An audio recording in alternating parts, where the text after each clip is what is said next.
Horror कहानियां थी। शब्द, तुझे भरोसा नहीं ना, तो फिर जा अपने कमरे में जाकर देख। तेरे पलंग के नीचे तुझे तेरी माँ की हड्डियां मिलेंगी। प्रभात दौड़कर अपने कमरे में जाता है और अपने पलंग के नीचे देखता है। वहां पर सचमुच एक कंकाल पड़ा हुआ था और उसके शरीर पर जो कपड़े थे वो प्रभात की माँ के थे। क्या बात है, आज तो आप सुबह से ही बहुत बिजी हैं। ऐसा क्या लिख रहे हैं? बस एक फैमिली की कहानी लिख रहा था। जैसे हमारी फैमिली है ना, तुम, माँ और मैं, लेकिन थोड़े अलग तरीके से, क्योंकि ये कहानी हॉरर है और इसमें जो आदमी है ना, मैंने उसकी बीवी को मार दिया है। मतलब कहानी में ऐसा लिखा है। और जानती हो, उसके बाद जो बीवी है ना, वो एक बुरी आत्मा बन जाती है। क्या बेटा, इस तरह की डरावनी कहानियां क्यों लिखता है तू? जानता है ना, हम जो सोचते हैं, जो लिखते हैं, हमारा दिमाग पूरा दिन वैसा ही होता रहता है। माँ, परेशान होने वाली क्या बात है? राइटर हूँ मैं, मेरा तो काम है कहानियां लिखना। और वैसे भी ये सिर्फ एक कहानी है माँ, कोई सच नहीं है। उसके बाद कुछ दिन बीत जाते हैं। एक रात प्रभात को अपने ऑफिस से लौटने में देरी हो जाती है। रात के लगभग 12 बजे हुए थे। प्रभात जैसे ही अपने घर पहुंचता है, उसने देखा कि उसकी पत्नी दुर्गा डाइनिंग टेबल पर उसका इंतजार कर रही है। आ गए आप? कब से आपका इंतजार कर रही थी। देखिए ना, खाना भी ठंडा हो गया है। अरे दुर्गा, आज तुमने अपने इतने लंबे लंबे बालों को खोलकर क्यों रखा है? तुम तो हमेशा अपने बाल बांध कर रखती हो। वो क्या है ना प्रभात, जब इंसान अपनी जिंदगी से मुक्त हो जाता है ना, तो उसे दूसरे सारे बंधन खोल देने चाहिए। इसलिए मैंने अपने बालों के बंधन भी खोल दिए। ये तुम किस तरह की बातें कर रही हो? तुम ठीक तो हो? मैं बिल्कुल ठीक हूँ प्रभात। अच्छा चलो खाना खाओ। वो क्या है ना दुर्गा, मुझे भूख नहीं है। ऑफिस में कुछ खा लिया था। कोई बात नहीं, मैं तुम्हारे लिए एप्पल काट देती हूँ, एप्पल खा लो। नहीं दुर्गा, मुझे नहीं खाना है, मेरा मन नहीं है यार। तभी अचानक से दुर्गा अपने हाथ में एक बड़ा सा चाकू लेकर प्रभात पर हमला कर देती है। प्रभात अपने आप को बचाने की कोशिश करता है। आज मैं तुझे नहीं छोड़ूंगी, तुझे अपने साथ लेकर जाऊंगी अपनी दुनिया में। ये क्या बोल रही हो तुम? तुम्हारा दिमाग खराब हो गया है। आखिर तुम हो कौन? दुर्गा अपनी गर्दन टेढ़ी करते हुए बोलती है। मैं दुर्गा हूँ, तुम्हारी पत्नी। ध्यान से देखो मेरी आंखों में। प्रभात बुरी तरह से डर जाता है और घबराहट में वो चाकू अपनी पत्नी के पेट में मार देता है। उसकी पत्नी की वहीं के वहीं मौत हो जाती है और उसकी चीख की आवाज सुनकर उर्मिला दौड़ते हुए बाहर आती है। ये तूने क्या किया प्रभात? तुमने अपनी पत्नी का खून कर दिया। लेकिन तू तो उसे बहुत प्यार करता था बेटा। तूने बहू को क्यों मार डाला? माँ, ये आपकी बहू नहीं थी, इसके अंदर कोई बुरी आत्मा घुसाई थी। मैं नहीं जानता ये सब कैसे हो गया, लेकिन वो मुझ पर हमला कर रही थी, मुझे मारने की कोशिश कर रही थी। माँ, मैंने कुछ नहीं किया। ये तूने क्या कर दिया बेटा? दुर्गा ने मुझे कहा था कि वो तेरी कहानी को उस कैरेक्टर की तरह एक्टिंग करके तुझे डराने की कोशिश करेगी। अरे वो तो तेरे साथ मजाक कर रही थी। हे भगवान, ये क्या हो गया? इसका मतलब दुर्गा। लेकिन माँ, मैंने जो कहानी लिखी थी उसमें भी ऐसा ही हुआ था। उस औरत ने अपने पति के साथ मजाक किया और गलती से उसके पति ने उसके पेट में चाकू मार दिया।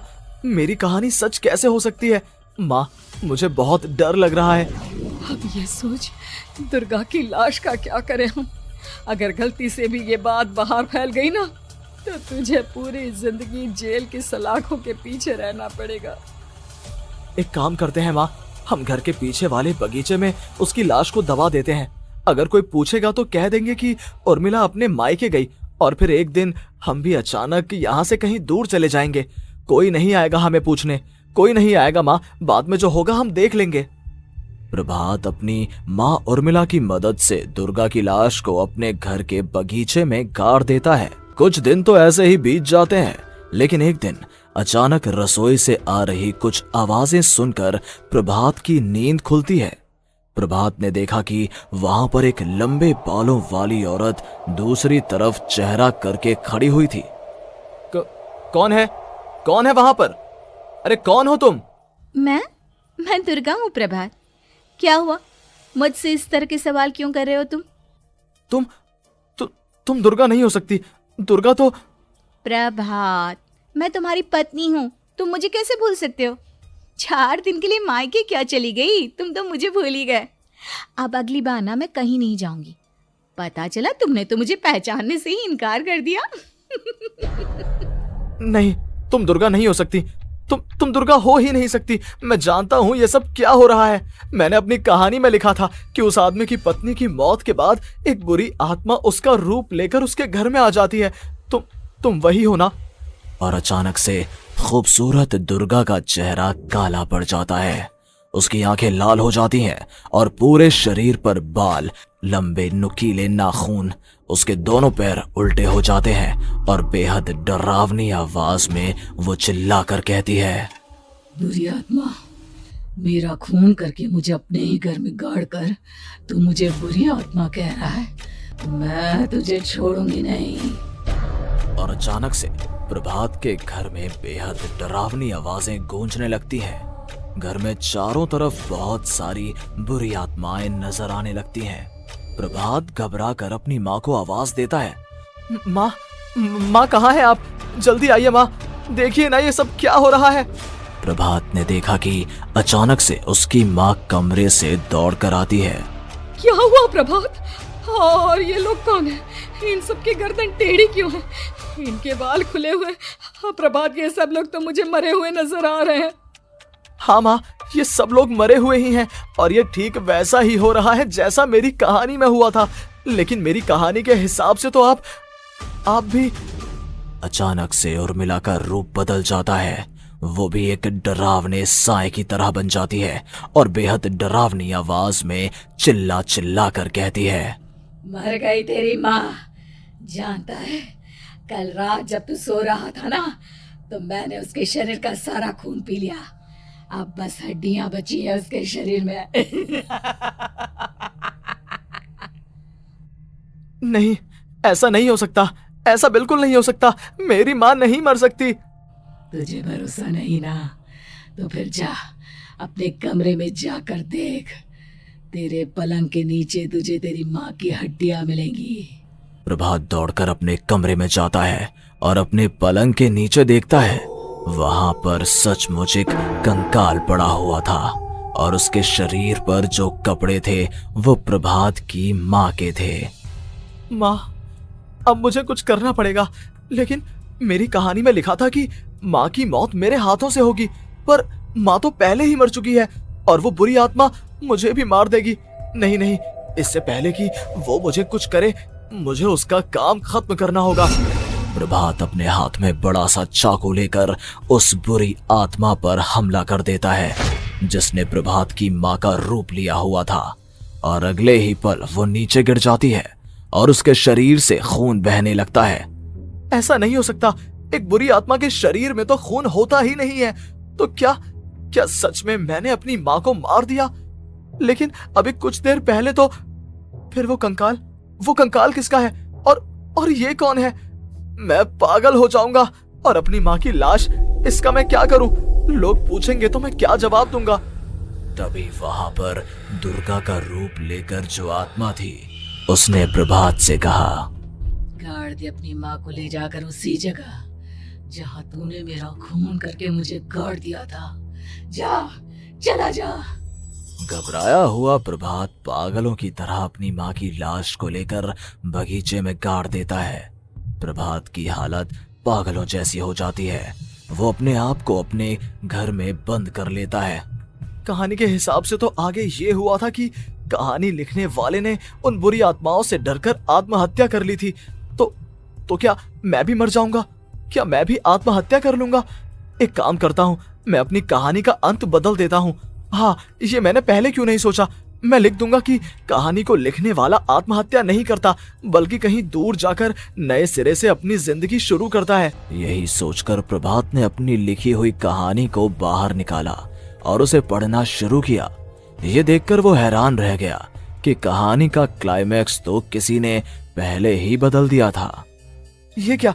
इसमें तो लिखा हुआ है कि आखिर में उस लेखक की पत्नी और माँ दोनों बगीचे में जिंदा दफन थे। बुरी आत्माओं ने उनको कैद करके रखा था और वो लेखक अपनी माँ और पत्नी दोनों को जिंदा बाहर निकाल लेता है। लेकिन ये सब लिख किसने दिया? प्रभात दौड़कर बगीचे में जाता है और वहां पर खुदाई करना शुरू कर देता है। प्रभात देखता है कि वहां पर लकड़ी के 2 बड़े संदूक हैं और उनके अंदर से आवाजें आ रही हैं। प्रभात, प्रभात बचा लो मुझे, अगर थोड़ी देर और हो गई तो वो मुझे छोड़ेगी नहीं। बेटा देखो, मैं इस बक्से के अंदर बंद हूँ, प्लीज मुझे बाहर निकालो, वो बुरी आत्मा किसी भी वक्त मुझे मार डालेगी। प्रभात वो दोनों बक्से बाहर निकालता है और अपनी पत्नी और माँ दोनों को आजाद करवा लेता है। लेकिन तभी वहां पर अचानक से एक बेहद डरावनी और खौफनाक दिखने वाली औरत आ जाती है। तुझे क्या लगा था इतनी आसानी से अपनी पत्नी और माँ को बचा लेगा? बस 5 मिनट और उसके बाद अमावस का चांद आसमान में आने ही वाला है। लेकिन तूने इन दोनों को बाहर निकाल लिया, अब तुझे मरना होगा। नहीं, मैं जानता हूँ मैं नहीं मरूंगा, और अब आगे क्या करना है ये भी मुझे पता है। प्रभात, ये बहुत खतरनाक है, हमें मार डालेगी। प्रभात, चलो यहाँ से। नहीं दुर्गा, अब मुझे अच्छी तरह से पता चल चुका है कि इस बुरी आत्मा से हम कैसे पीछा छुड़वा सकते हैं।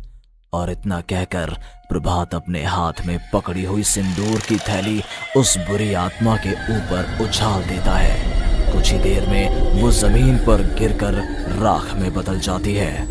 ये सब क्या हो रहा था बेटा? ये सब तुम्हारी लिखी हुई इस कहानी की वजह से हुआ है ना?